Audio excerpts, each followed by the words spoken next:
English reading and writing ಅಲ್ಲಿ ನಿಮಗೆ ಒಂದಷ್ಟು ಪದಗಳು ಆಗಾಗ ರಿಪೀಟ್ ಆಗ್ತಾ ಇರುತ್ತೆ. ಸೆಂಟೆನ್ಸ್ ಅಲ್ಲಿ, ಪ್ಯಾರಾಗ್ರಾಫ್ ಅಲ್ಲಿ ಆಗಾಗ ರಿಪೀಟ್ ಆಗುತ್ತೆ.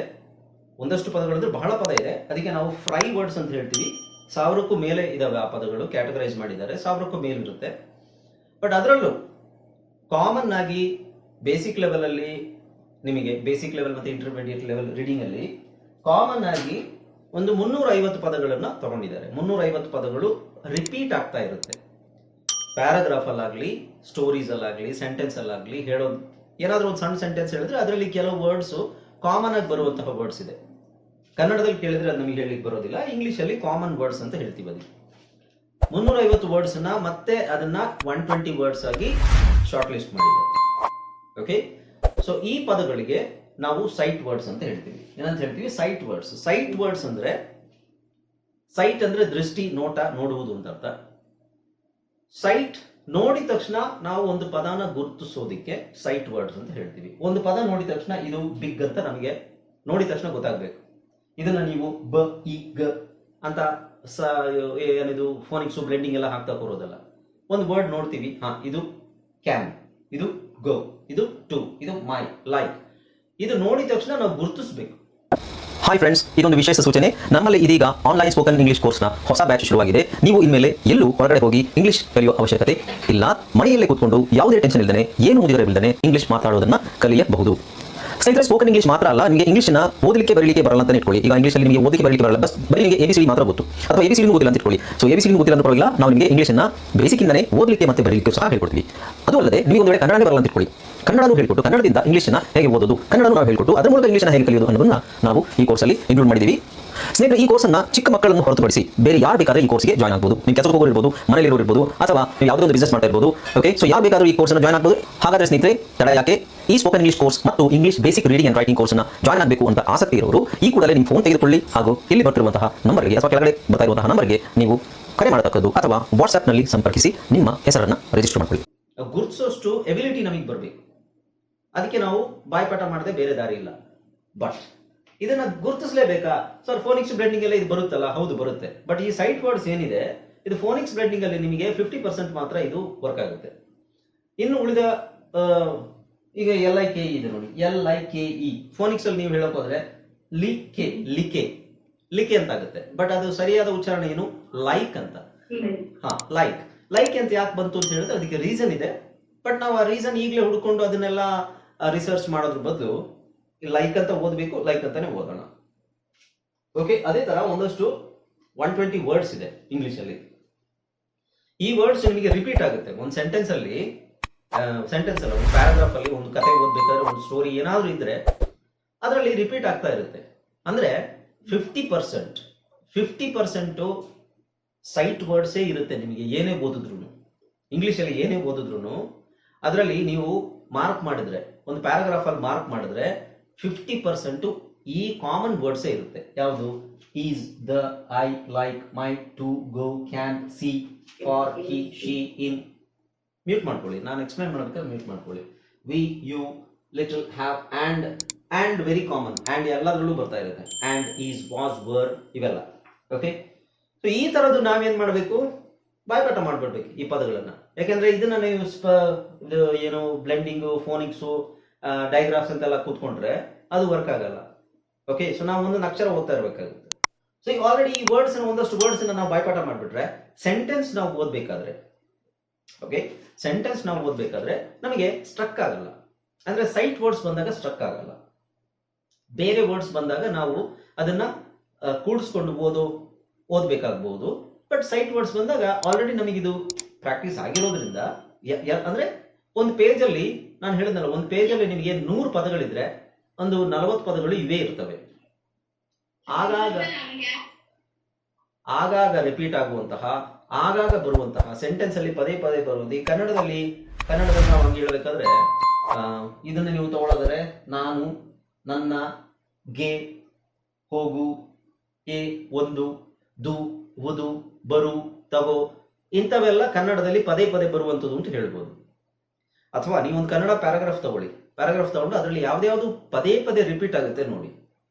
ಕನ್ನಡದಲ್ಲಿ ರಿಪೀಟ್ ಆಗುವಂಥದ್ದು ಸಾಮಾನ್ಯವಾಗಿ, ಕನ್ನಡದಲ್ಲಿ ನೀವು ರಿಪೀಟ್ ಆಗುವಂಥದ್ದು ಯಾವ್ದಾದ್ರು ನಿಮಗೆ ಹೇಳಕ್ ಯಾವ್ದಾದ್ರು ನಿಮಗೆ ನೆನಪಿಗೆ ಬರುತ್ತಾ ಈ ಪದ ರಿಪೀಟ್ ಆಗುತ್ತೆ ಸರ್? ಒಂದು ಒಂದು ಅನ್ನೋದು ರಿಪೀಟ್ ಆಗುತ್ತೆ ಅಲ್ವಾ? ನೀವು ಒಂದು ಪಾರ್ಟ್ ಯಾವ್ದಾದ್ರು ಒಂದು ಪ್ಯಾರಾಗ್ರಾಫ್ ತಗೊಳ್ಳಿ. ಒಂದು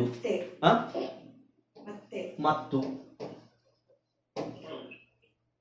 ತದೆ ಅಥವಾ ಆದರೂ ಎಸ್ ಹಾಗೂ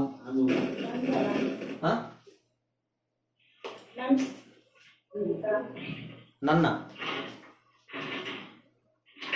ಉದು ಉದು ತದೆ ಇವೆಲ್ಲ ರಿಪೀಟ್ ಆಗುತ್ತೆ ಅಲ್ವಾ? ನೀವು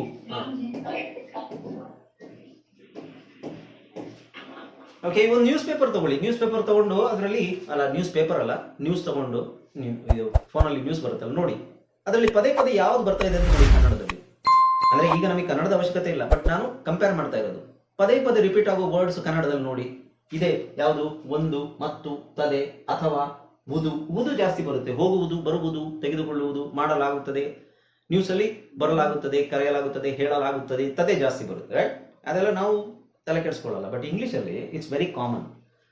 ಕನ್ನಡದಲ್ಲಿ ಬರುವಂತಹ ವಿಷಯಗಳು ಇಂಗ್ಲಿಷ್ ಅಲ್ಲಿ ಇರುತ್ತದೆ. ಇಂಗ್ಲಿಷ್ ಅಲ್ಲಿ ಒಂದಷ್ಟು ವರ್ಡ್ಸ್ ಪದೇ ಪದೇ ರಿಪೀಟ್ ಆಗುತ್ತೆ. ಆ ವರ್ಡ್ಸ್ ನಾನು ಹೇಳಿದ್ನಲ್ಲ, ನೀವು ತಲೆ ಕೆಡಿಸ್ಕೋಬಾರ್ದು. ಟಿ.ಓ ಇದೆ, ಟಿ.ಓ ಟಾ ಅಲ್ಲ, ಟು. ಅದು ಯಾಕೆ ಟು? ಅದಕ್ಕೆ ರೀಸನ್ ಇದೆ. ಜಿಒ ಗೋ, ಗಾ ಅಲ್ಲ, ಗ. ಸಿ ಜಿಒ ಟಿ ಗಾಟ್ ಆಗುತ್ತೆ, ಟಿ ತೆಗೆದ್ರೆ ಗೋ ಆಗುತ್ತೆ. ಅದಕ್ಕೆ ರೀಸನ್ ಇದೆ. ಯಾಕೆ ಅಂತ ರೀಸನ್ ಇದೆ. ಸೊ ಅದೇ ಈ ರೀಸನ್ ಈಗ ರಿಸರ್ಚ್ ಮಾಡ್ಕೊಂಡು ಕಾರಣ ಯಾಕೆ, ಅದು ಯಾಕೆ ಹಿಂಗಿದೆ, ಇದು ಯಾಕೆ ಹಂಗಿದೆ ಅಂತ ನಾವು ಈಗಲೇ ತಲೆ ಕೆಡಿಸ್ಕೊಂಡ್ರೆ ಏನಾಗುತ್ತೆ, ಮುಂದೆ ಪಾಠ ಓದ್ಲಿಕ್ಕೆ ಆಗಲ್ಲ. ಫಸ್ಟ್ ಅದಕ್ಕೆ ಪದೇ ಪದೇ ಬರುವಂತಹ ಪದಗಳನ್ನ ನಾವು ಬಾಯ್ಪಾಠ ಮಾಡಿ ಒಂದಷ್ಟು ನಮಗೆ ಬಾಯಲ್ಲಿ ಕರೆಕ್ಟ್ ಆಗಿ ಕೂತ್ಕೊಂಡ್ರೆ ನೆಕ್ಸ್ಟ್ ನಿಮಗೆ ಸೆಂಟೆನ್ಸ್ ಅಂತ ಬರುತ್ತೆ. ಆ ಸೆಂಟೆನ್ಸ್ ಅಲ್ಲಿ ನಿಮಗೆ ಈ ಪದಗಳು ಡಿಸ್ಟರ್ಬ್ ಮಾಡಬಾರ್ದು. ಯಾಕೆಂದ್ರೆ ಇಲ್ಲಿ ನೋಡಿ, ಈ ಒಂದು ಪದ ಇದೆ, ಇದು SAID ಇದೆ. ಇದನ್ನ ನೀವು ಮ್ಯೂಟ್ ಮಾಡ್ಕೊಳ್ಳಿ. ಯಾಕೆ ಮೈಕ್ ಆನ್ ಮಾಡ್ಕೋತೀರಾ? ನಾನು ಎಕ್ಸ್ಪ್ಲೈನ್ ಮಾಡ್ಬೇಕಾದ್ರೆ ಮ್ಯೂಟ್ ಆಗಿರ್ಬೇಕು ಎಲ್ಲರದ್ದು. SAID ಇದೆ. ಇದನ್ನ ನಾವು ಫೋನಿಕ್ಸ್ ಪ್ರಕಾರ ಓದೋದಾದ್ರೆ ಫೋನಿಕ್ಸ್ ಪ್ರಕಾರ ನಾವು ಓದೋದಾದ್ರೆ ಎಸ್ಸಿಗೆ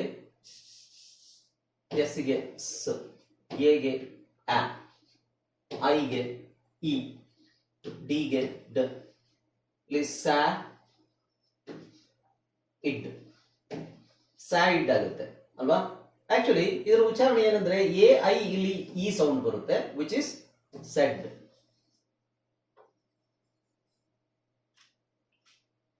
ಓಕೆ, ಎ ಸೌಂಡ್ ನಮಗೆ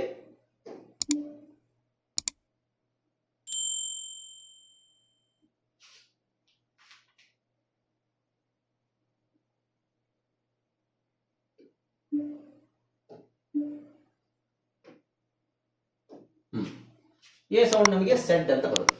ಅಲ್ಲ, ಸಾರಿ, AI ಎರಡು ಸೌಂಡ್ ಸೇರಿ ನಿಮಗೆ ಈ ಸೌಂಡ್ ಬರುತ್ತೆ. ಅದನ್ನ ಸಬ್ ಎಡ್. ಓಕೆ, ಅವಾಗ ಏನಾಗುತ್ತೆ, ಅದು ಸೆಡ್ ಆಗುತ್ತೆ. ಓಕೆ, ಸೊ ಹಾಗಾಗಿ ಇದರಲ್ಲಿ ಬರುವಂತಹ 120 ವರ್ಡ್ಸ್ ಅನ್ನ ನೀವು ಬಾಯ್ಪಾಠ ಮಾಡಬೇಕು. ಡೈಲಿ ಇದನ್ನ ಪ್ರಾಕ್ಟೀಸ್ ಮಾಡಿದಾಗ ಮುಂದೆ ನಿಮಗೆ ಪಾಠಗಳು ಓದಕ್ಕೆ ತುಂಬಾ ಈಸಿ ಆಗುತ್ತೆ. ಇಲ್ಲಾಂದ್ರೆ ಈ ವರ್ಡ್ ಬಂದಾಗಲೇ ನಿಮಗೆ ಸ್ಟ್ರಕ್ ಆಗುತ್ತೆ. ಇದೇನಿದು HER, ಹೆರೆ ಅಂತ ಓದ್ಬೇಕಾ, ಹಿಯರ್ ಅಂತ ಓದ್ಬೇಕಾ, ಹರ್ ಅಂತ ಓದ್ಬೇಕಾ ಅಂತ ಗೊತ್ತಾಗಲ್ಲ. ಬಟ್ ಆಲ್ರೆಡಿ ನಿಮಗೆ ಈ ವರ್ಡ್ ಪ್ರಾಕ್ಟೀಸ್ ಮಾಡಿ ಗೊತ್ತಿದ್ರೆ here I am here struck ಆಗಲ್ಲ, ಈಸಿಯಾಗಿ ಓದ್ಬಿಡ್ಬೋದು. ಓಕೆ, ಅದು ಆ ಕಾರಣಕ್ಕೋಸ್ಕರ ಸೈಟ್ ವರ್ಡ್ಸ್ ಅಂತ ಹೇಳ್ತೀವಿ ನಾವು ಇದೀವಿ. ಓಕೆನಾ, ರೈಟ್. ಸೊ ಈ ವರ್ಡ್ಸ್ ತುಂಬಾ ಇಂಪಾರ್ಟೆಂಟ್. ಇದನ್ನ ಎಲ್ಲರೂ ಬರ್ಕೊಳ್ಳಿ. ಈಗ ಇದರಲ್ಲಿ ನೋಡಿ 12 ಸೆಟ್ ಇದೆ. ಸೆಟ್ ಯಾಕೆ ಹಂಗಿದೆ ಅಂತ ತಲೆ ಕೆಡಿಸ್ಕೋಬೇಡಿ, ಅದು ಬೇಸಿಕ್ ಅಡ್ವಾನ್ಸ್ ಅಂತ ಬರುತ್ತೆ. ಸೊ ಜಸ್ಟ್ ನೀವು ಈ ತರ ಇದನ್ನ ಇಲ್ಲಿಂದ ಬರ್ಕೊಳ್ಳಿ. ಕನ್ನಡದಲ್ಲಿ ಇಂಗ್ಲಿಷಲ್ಲಿ ಬರ್ಕೋಬೇಡಿ, ಇಂಗ್ಲಿಷಲ್ಲಿ ಮಾತ್ರ ಬರ್ಕೊಳ್ಳಿ. ಇಂಗ್ಲಿಷಲ್ಲಿ ಬರ್ಕೊಳ್ಳಿ, ಕನ್ನಡ ನೋಡ್ಬಿಟ್ಟು ಪ್ರೊನೌನ್ಸ್ ಮಾಡಿ ಅದನ್ನ. Is, the, I, like, my, to, go, can, a. ಇದು ಎರಡು. ಎ ಅನ್ನೋದಕ್ಕೆ ಎರಡು ತರ ಉಚ್ಚಾರಣೆ ಇದೆ. ಎ ಅಂತ ಎರಡು ತರ ಹೇಳ್ತಾರೆ. Okay, see, we, you, look, at, big, with, for, he, she, in, little. ನಾನು ಕನ್ನಡದಲ್ಲಿ ಹೇಗೆ ಬರ್ತೀನಿ ಹಾಗೆ ಉಚ್ಚಾರಣೆ ಮಾಡಬೇಕು. ಕನ್ನಡದಲ್ಲಿ ಬರ್ಕೋಬೇಡಿ. ಕನ್ನಡದಲ್ಲಿ ರೆಫರೆನ್ಸ್ ಅಷ್ಟೇ. ಯಾವತ್ತು ಕನ್ನಡದಲ್ಲಿ ತುಂಬಾ ಕಷ್ಟ ಇರೋದು ಮಾತ್ರ ಬರ್ಕೊಳ್ಳೋಕೆ ಹೇಳ್ತೀನಿ ನಾನು. ಈಸಿಯಾಗಿರೋದು ಕನ್ನಡದಲ್ಲಿ ಬರಿಬೇಡಿ. ಓಕೆ,